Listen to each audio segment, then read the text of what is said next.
Aloha, Iowa Democrats. It's so good to be here with all of you. Thank you for all of your hard work, and a huge congratulations goes out to all of your deserving honorees. You know, our nation was founded on the principles of a government that should be of the people, by the people, and for the people. But that's not what we have today. Instead, what we see is a government that is of, by, and for the rich and powerful, leaving we the people behind. This must end.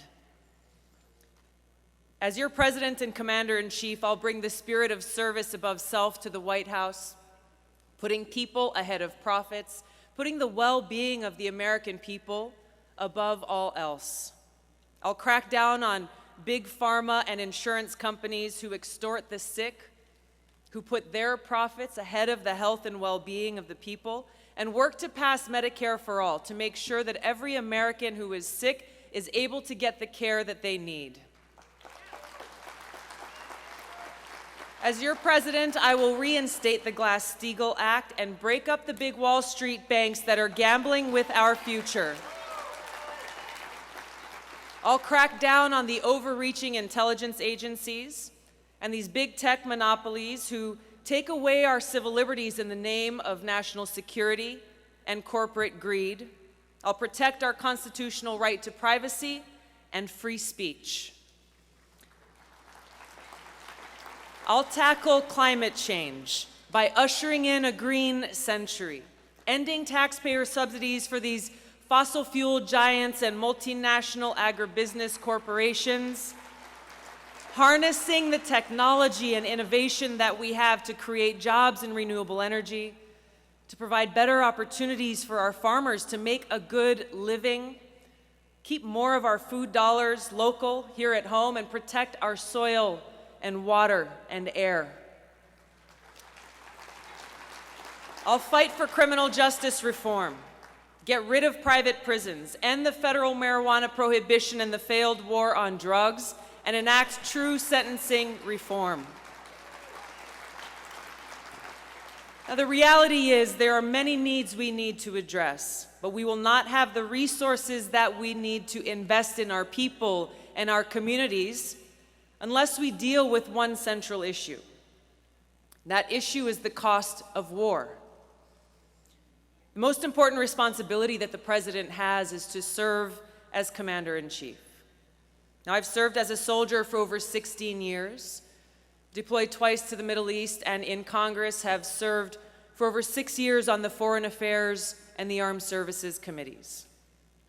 I know the importance of our national security, and I know the cost of war. I've seen it firsthand. For too long, we have warmongers from both political parties who have been dragging us from one counterproductive regime change war to the next, who are hyping up a new Cold War and nuclear arms race now.